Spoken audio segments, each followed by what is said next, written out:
ये प्रवचन परम श्रद्धेय स्वामी जी श्री राम सुंदर जी महाराज द्वारा दिनांक 13 को 5 बजे मुरी मनोहर द्वारा जना पर बीकानेर में दिए गए। राम नारायण नारायण नारायण राम राम राम राम राम राम राम राम राम नारायण नारायण आपके मन में आई कोई है ही नहीं। बस एक बार पूछना है जरूर। आपने वो साधन साध्य पुस्तक में नहीं छुपी है। हाँ कर्ण रहित तो तत्व है। हाँ और कर्ण निरपेक्ष साधन है। हाँ तो तत्व भी तो कर्ण निरपेक्ष ही है। निरपेक्ष सही हूँ तो है, रहित का माना निरपेक्ष में तो अपेक्षा रहा है, कर्ण की सत्ता है, और कर्ण रहित में कर्ण की सत्ता ही नहीं है। कर्ण निरपेक्ष में कर्ण तो है तो सही, अपनी जरूरत नहीं है, और वहाँ कर्ण है ही नहीं। कर्ण रहित में कर्ता कर्म कर्ण संप्रदान अपादान अधिकरण कुछ नहीं है, कोई कारक नहीं। कारक सब प्रकृति का कार्य है, और सब तो प्रकृति रहित है।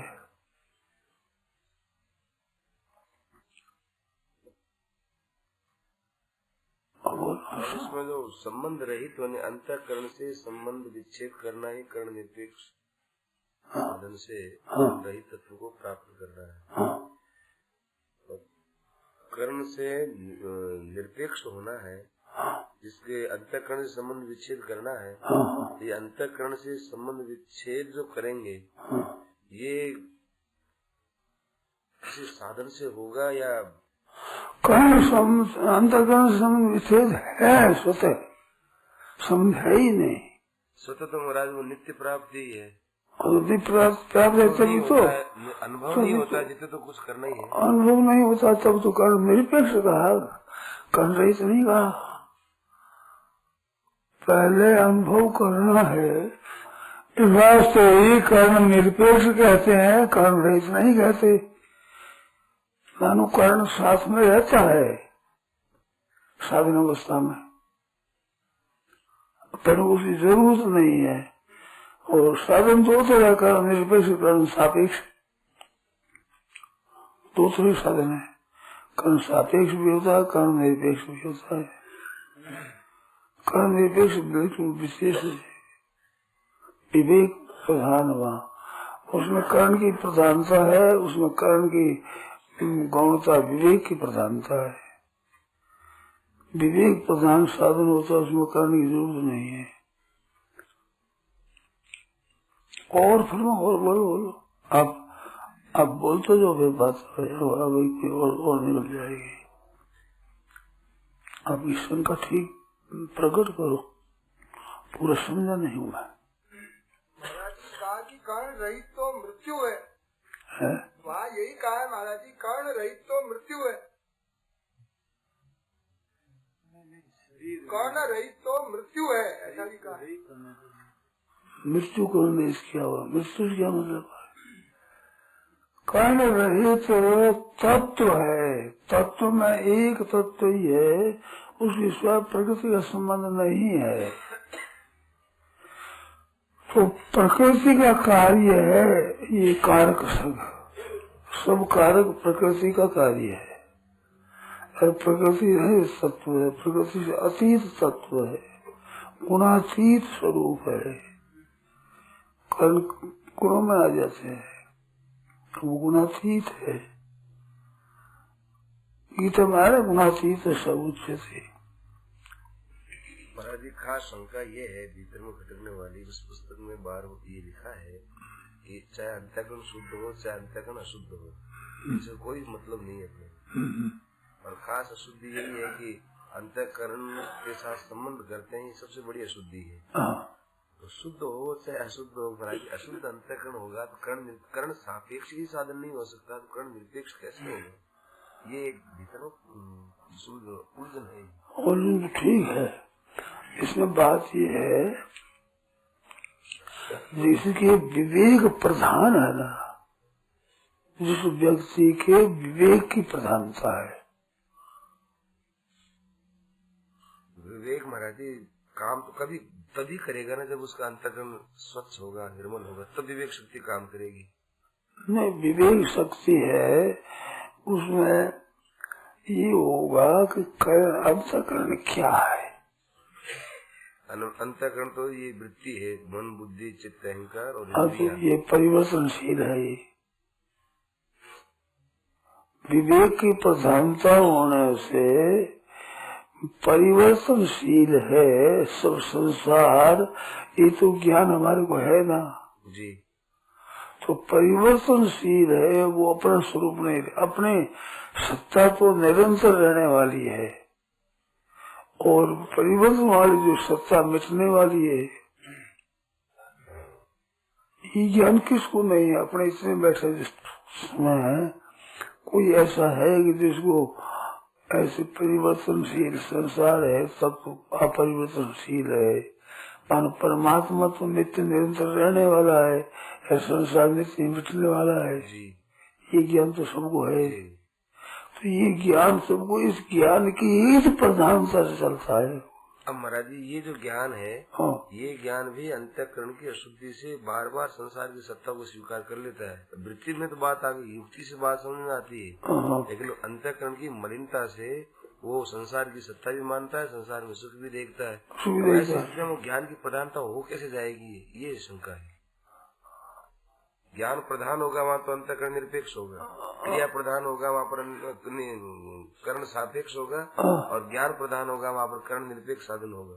परंतु ज्ञान की प्रधानता भी महाराज जी जब तक कर्ण शुद्ध नहीं होगा तब तक वो कैसे उसको ग्रहण करेगा। उसका मानो कर्ण की शुद्धि चाहिए, ये बात है, गुरु पक्ष है। तो ज्ञान की शुद्धि की आवश्यकता है। तो ज्ञान की शुद्धि की आवश्यकता जब तक रखेगा तब तक उसको कर्ण शुद्ध करने का ही प्रयत्न होगा ना। ज्ञान शुद्ध अंतःकरण शुद्ध करने की प्रवृत्ति होगी। हाँ, प्रवृत्ति अंतःकरण शुद्ध करने की होगी। हाँ जी। तो अंतःकरण को शुद्ध करने की प्रवृत्ति होगी तो उसमें प्रवृत्ति जड़ से ही होगी ना। अंतःकरण की शुद्धि करने का प्रयास तो जड़ से ही किया जाएगा। जड़ ही किया जाएगा। तो जड़ को सहायता लेनी पड़ेगी, जड़ की सहायता लेनी पड़ेगी। ये पहली बात साधक के मन में एक बात बैठनी चाहिए, जो मैं चाहता हूँ वो ये है कि परमात्मा तत्व की प्राप्ति है वो जड़ के द्वारा नहीं होती। जड़ के द्वारा चेतन की प्राप्ति कैसे होगी? मुख्य बात यह है, इसमें विचार करो। जड़ के द्वारा चेतन की प्राप्ति कैसे होगी? चेतन की प्राप्ति जड़ के त्याग से होगी। ये बात पहली आ जानी चाहिए मन में, बात नहीं तो उसे साधन सुगम होगा, जल्दी होगा। क्यों? जड़ चेतन दोनों एक एक से विरुद्ध है। जड़ से विरुद्ध चेतन है, चेतन से विरुद्ध जड़ है। एक सत्य है, एक असत है, एक जड़ है, एक चेतन है, एक नित्य है, एक अनित्य है, एक सत्य, एक निर्विकार है, एक विकार रूप है। ऐसे दोनों है। तो वो जो तत्व है वो जड़ता से रहित है। ये बात पहले पक्की हो जाए तो बहुत सुगमता से तत्व की प्राप्ति होगी। संसार का काम जितना होगा वो वास्तव में सांसारिक औजार है, कारण है, उनके द्वारा ही होगा। उनके बिना सांसारिक काम नहीं होगा। तो मैं बार बार कहता हूँ कि संसार की प्राप्ति जिस तरीके से होती है उसी तरीके से चेतन की प्राप्ति लोग चाहते हैं, ऐसा ही है। ये बात ही बैठी हुई है भीतर, ये बात निकले भीतर से, ये मेरी भावना है।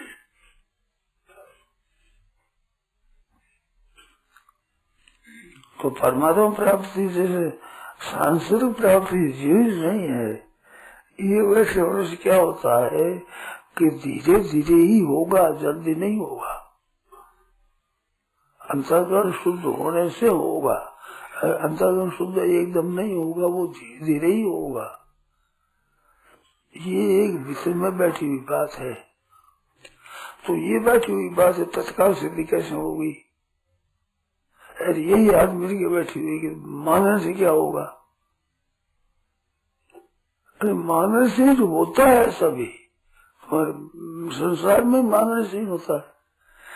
तो विवेक क्या करता है कि वो मान्यता, अपनी मान्यता मुख्य नहीं, विवेक की सत असत, नित्य अनित्य, सार असार, हे उपादेय आदि के जो चीज है, प्रकृति पुरुषम से विधि अनादि उभव अपी, दोनों अनादि है, तुम ऐसा समझ, ये भगवान ने कहा। तो ये दो समझने की बात कही है, दो समझने के से बहुत जल्दी काम होता है। भगवान ने ये कहा, ना सतो विद्यते भाव ना भाव विद्यते उयोत तत्वदर्शी भी तत्वदर्शी का है। तो तत्वदर्शियों के सिद्धांत को पहले ही पकड़ रहे, आरंभ में ही प्राणी, तो वो एक उसकी हिम्मत होती है विशेष। इसमें एक बात विलक्षणता है, विलक्षण मेरे को लगी है, वो विलक्षणता ये है कि परमात्मा की प्राप्ति के सब अधिकारी है। सब अधिकारी क्यों है कि वास्तव में संसार के साथ संबंध तो नित्य रह सकता नहीं, परमात्मा से संबंध छूट सकता नहीं। ऐसी चीज स्वतः स्वाभाविक स्थिति है, ऐसी सबकी है। संसार के संबंध साथ में संबंध रह सकता नहीं, कभी नहीं रह सकता। जैसे अपने बाल अवस्था, जवान अवस्था, वृद्धावस्था, तो अवस्था बदलती है, कभी जागृत, कभी स्वप्न, कभी सुषुप्ति, कभी सुख, कभी दुख, कभी लाभ, कभी हानि, ये दो चीजें आती बदलती है। तो ये बदलने का एक अनुभव सबको है, और मैं रहने वाला हूँ, मैं बदलने वाला नहीं हूँ, ये ज्ञान सबको है। इधर दृष्टि भी देते हैं, इधर दृष्टि डराने के लिए ये कहता है कि शांतम शुद्ध हो, शुद्ध हो, शुद्ध हो। तो क्या मतलब बोलते हैं उससे? जो जड़ है जिसका त्याग करना है, वो बढ़िया और घटिया हो कैसा ही हो, अपने उसका त्याग करना है, चाहे घटिया हो चाहे बढ़िया हो। ये वास्तविक तत्व है, उस तरफ लक्ष्य दिलाने मेरा लक्ष्य है। इस तरफ आदमी की वृत्ति जानी चाहिए, स्वाभाविक इसका आदर होना चाहिए। चीज ऐसी है, नित्य निरंतर परिवर्तनशील है संसार। इसमें जो नित्य में अनित्य है, इसका नाम अविद्या है। अनित्य, अशुचि, दुख, अनाथ, नित्य, शुचि, सुखात्म, क्या थी अविद्या। नित्य में अनित्य बुद्धि है, अशुचि में शुचि बुद्धि है, परिवर्तन में अपरिवर्तन बुद्धि है, दुख में सुख बुद्धि है, अपवित्र में पवित्र बुद्धि है। ये बुद्धि तो वास्तव में बंधन कारक है। तो ये बुद्धि वास्तव में अनित्य में नित्य बुद्धि है, वे अनित्य में नित्य बुद्धि है। वो नित्य बुद्धि को बात करके अनित्य बुद्धि लाना है। अशुच में शुचि बुद्धि है, तो शुचि बुद्धि अशुचि बुद्धि को हटाना है, अशुच बुद्धि रहना है। अनात्म में आत्म बुद्धि है, तो अनात्म बुद्धि हटाना है। दुख में सुख बुद्धि है, वो सुख बुद्धि हटानी है। तो ये हटाने में विवेक काम करेगा, क्रिया काम नहीं करेगी। कर्म सापेक्ष में क्रिया की प्रधानता है, चाहे मानसिक क्रिया हो, बाहर की क्रिया हो कोई। और विवेक में क्रिया की प्रधानता नहीं है, विवेक में तो विचार की प्रधानता है। वो महाराज जी, विचार की प्रधानता अब यही अब बात उलझती, विचार की प्रधानता रह जाएगी क्या यदि उसके अंतःकरण की शुद्धि? स्थूल जगत में तो है आसक्ति, शरीर में और शरीर के काम आने वाले पदार्थों में, भोगों में आसक्ति है। बहुत ठीक है। और अब वो विचार प्रधान रख करके और इन बुद्धि आदि से अतीत होने की बात सोचे। देखो भागवत में आया है कर्म योगस्तु कामी नाम, कामी पुरुषों के लिए कर्म योग है जी। तो कामी कर्म योग कैसे करेगा? उसमें निष्काम भाव है कर्म योग में, तो कर्म योग में तो निष्काम भाव है। तो निष्काम भाव किसके लिए करना है? जो सकाम है उसी के लिए निष्काम होना चाहिए, निष्काम को निष्काम की जरूरत नहीं, सकाम को निष्काम होना चाहिए। हरिकृष्ण जी से मैंने कहा था, श्री जी भाई थे, वो आप उपनिषदों का अनुवाद उन्होंने किया, ब्रह्म सूत्र का उन्होंने ऊपर ब्रह्म सूत्र के ऊपर भाष्य लिखा, उपनिषदों पर ऊपर भाष्य लिखा। तो मैंने कहा आप एकादश स्कंद पर लिखो, भागवत एकादश स्कंद पर।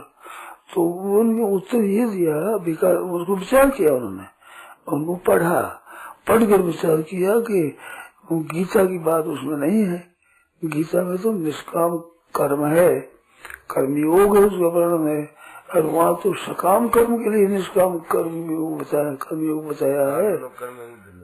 तो इस वास्ते गीता का कर्म योग उसमें बैठेगा नहीं, वो नहीं बैठेगा। इस वास्ते कैसे करें उसकी टीका, ये कहा उन्होंने। तो उस समय मेरा इतना विचार नहीं था, अभी जैसा विचार है वैसा नहीं तो मैं तो उत्तर दे देता। कर्मयोग उसको कामी नाम बताया, तो कामी के लिए तो कर्मयोग की जरूरत है। अंतःकरण अशुद्ध है, उसके लिए तो विवेक की जरूरत है। ये विवेक प्रधान होता है, मनुष्य अलग अलग होता है। जैसे मैं और चंद्राम जी हम सहपाठी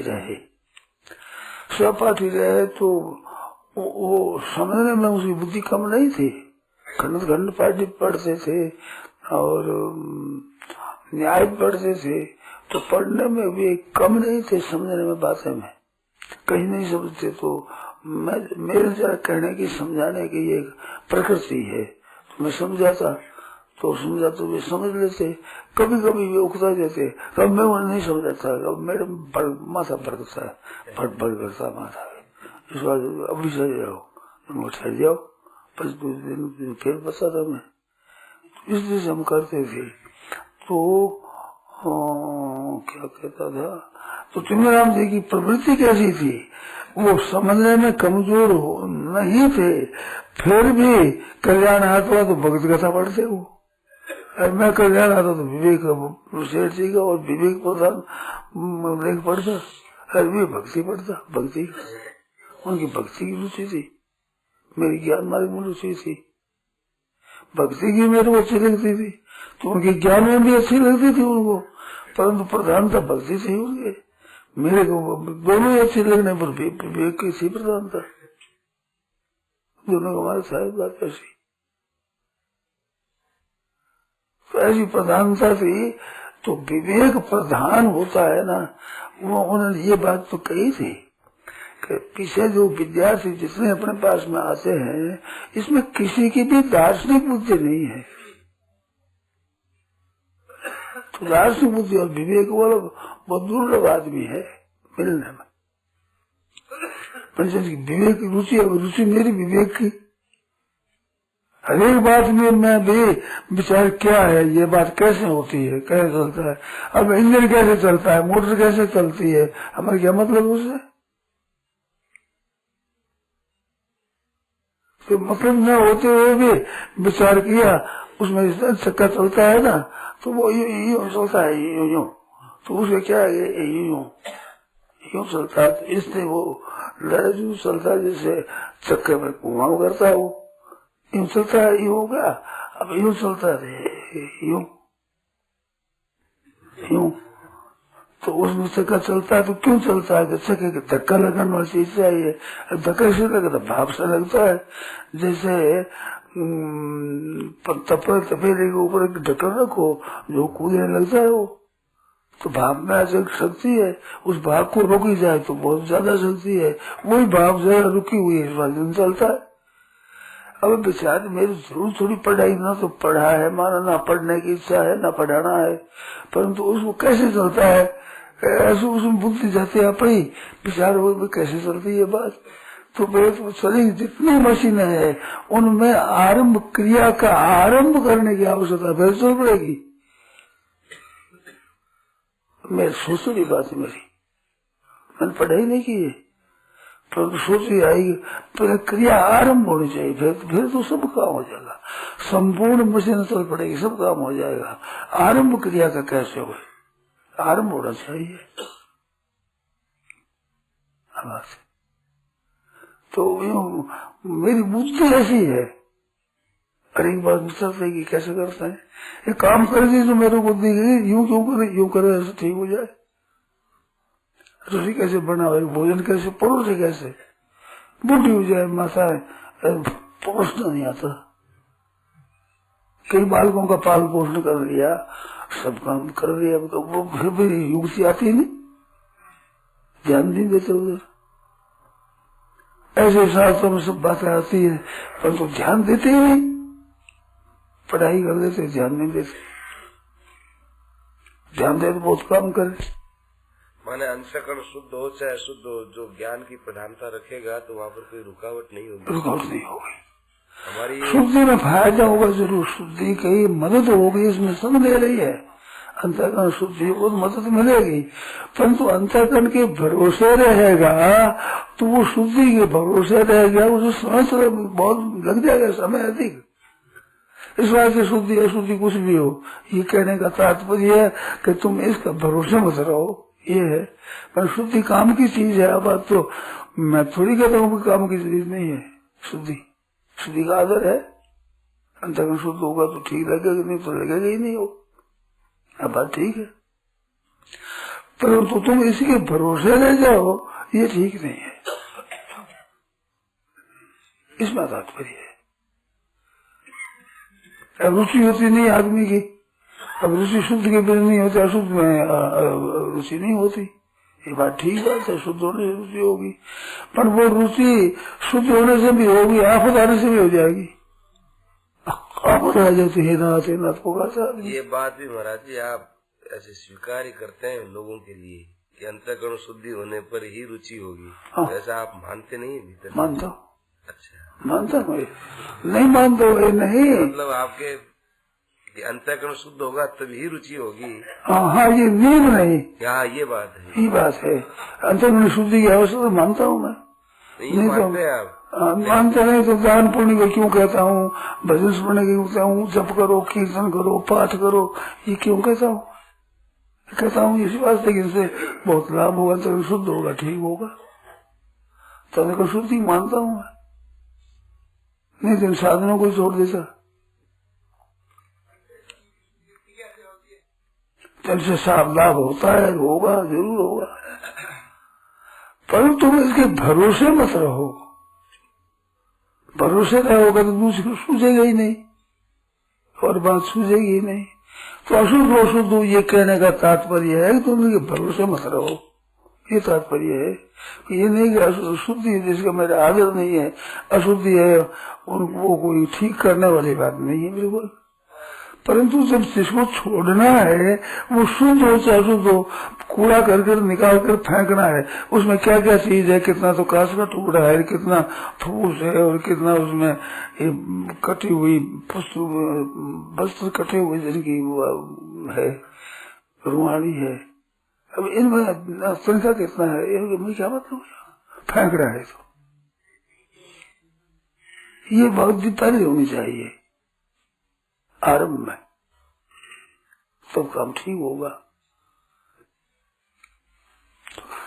शुद्धि से बहुत फायदा होता है, अंतःकरण शुद्धि से फायदा होता है, पर नियम नहीं है ये।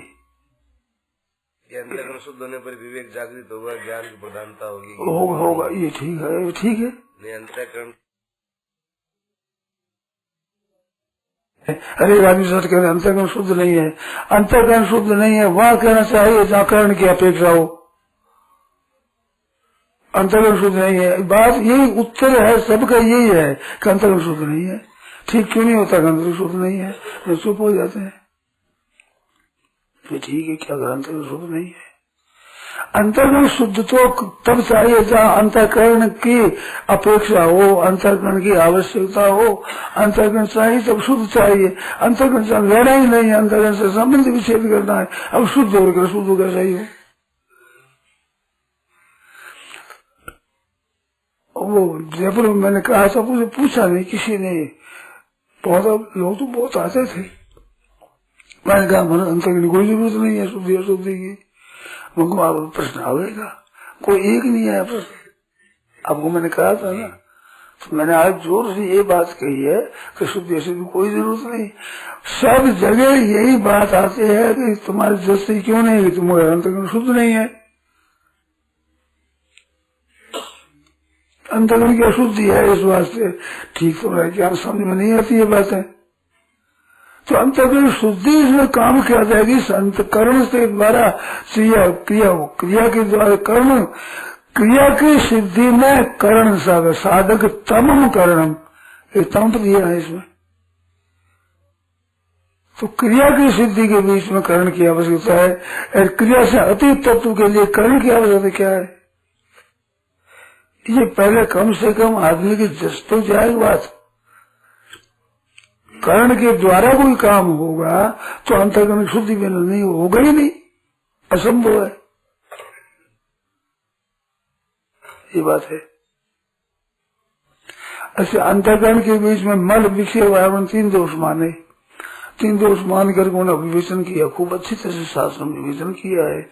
उसमें एक तीक्ष्णता होती है, एक उसमें शुद्धि होती है, एक उसमें तीन है नहीं। मल विक्षेप आवरण, तो मल रहे तो उनसे शुद्ध होता है, विक्षेप से एकाग्र होता है, और आवरण होने से अशुद्ध, आवरण होने से आवृत होता है, मन ढक्कन होता है ऊपर। तो ये 3 दोष है। इन 3 दोषों में बुद्धि में जड़ता होती है, बुद्धि में अविवेक होता है, बुद्धि में जिसमें विवेक की प्रधानता की आवश्यकता है, स्थिरता की इतनी आवश्यकता नहीं है। लोग कहते मन नहीं लगता, मन लगे न लगे। अब कर्मयोग, गीता जी के कर्मयोग है, उसमें मन लगने की बात मुख्य नहीं है। मन के प्रश्न दो ही तो प्रश्न लोग दो ही उत्तर दिया है। लोग कहते मन नहीं लगता, जैसा ये अंतःकरण शुद्ध नहीं है इसलिए से मन नहीं लगता। अरे मन लगता नियम नहीं है, बुद्धि लगनी चाहिए। स्थित प्रज्ञा का लक्षण लिखा है, स्थित मन का नहीं लिखा है। स्थित प्रज्ञा तो 2 श्लोक ही है, और स्थित प्रज्ञा का प्रकरण है। प्रज्ञा स्थिर होनी चाहिए, बुद्धि स्थिर होनी चाहिए। तो बुद्धि स्थिर के बीच में विवेक की प्रधानता हो गई। पहले विवेक शुरू कर दिया। आश्चर्य की बात है, ज्ञान मार्ग कितना ऊंचा, मल देश दूर हो, विक्षेप दोष दूर हो, तब ज्ञान का मार्ग चलता है। गीता आरम्भ में ज्ञान मार्ग कहती है,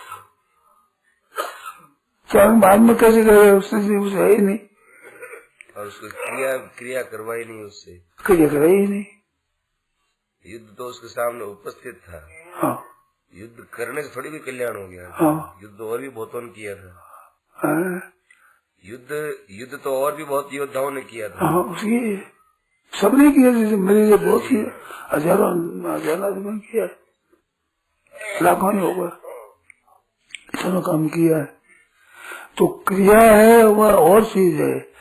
अशोचानंद उसमें पहले ही आत्मनात्म विवेक, जितने आदमी कहते, जितने पुस्तक है उन देखो, आप पहले विवेक शुद्धि करें, अंतःकरण शुद्धि के लिए कहेंगे, कर्मयोग कहेंगे, कर्म करो, उपासना करो, फिर ज्ञान की मार्ग है। इसमें अशोचानंद ज्ञान ही चला है, पहले आरम्भ गीता में आरम्भ किया इसका।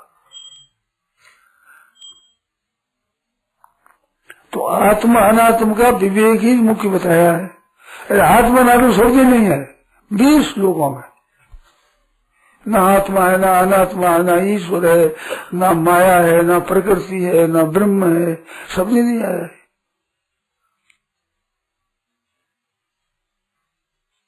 क्या मतलब इसका? विवेक की प्रधानता। अब विवेक की प्रधानता है, कर्ण की प्रधानता है छठे अध्याय में। ध्यान करे जहाँ पर मन लगाना, योगी युन जी सतम आत्मा योग, मन को लगाओ, ये बात है। तो मन को लगाओ, उसमें योग भ्रष्ट भी होता है, विवेक में योग भ्रष्ट होता ही नहीं। योगा चलित मानस प्राप्त योग सरस्वती कांगति कृष्ण, तो चलते मना होगा, इसमें चलते मना होगा ही नहीं। इसमें कहाँ बताया है? 20 साधन, 20 श्लोक है। उस श्लोक में ईश्वर, जीव, ब्रह्म, माया, प्रकृति, आत्मा, अनात्मा शब्द नहीं है। अंतःकरण, मन और कुछ नहीं होता, तो शब्द कुछ नहीं है। इस उत्तर से बड़ा संतोष हुआ है, इस युक्ति से बहुत संतोष हुआ है। 11वें श्लोक से लेकर के 20-30 श्लोक तक के 20 श्लोकों के प्रकरण से जो अभी आपने कहा ना, मतलब ये अपने काशी में विद्यालय है ना, बड़ी यूनिवर्सिटी, उसमें व्याख्यान दिया, तो उसमें मैंने कहा इसमें आत्मा शब्द अनाथ शब्द है नहीं। तो पंडित लोग कह रहे हैं हमारी दृष्टि ही नहीं है इधर, आत्मानात्मा विवेक ही मानते हैं इसको, प्रकरण को, और आत्मानाम शब्द ही नहीं है इसमें। ईश्वर में माया, प्रकृति, जीव शब्द ही नहीं है।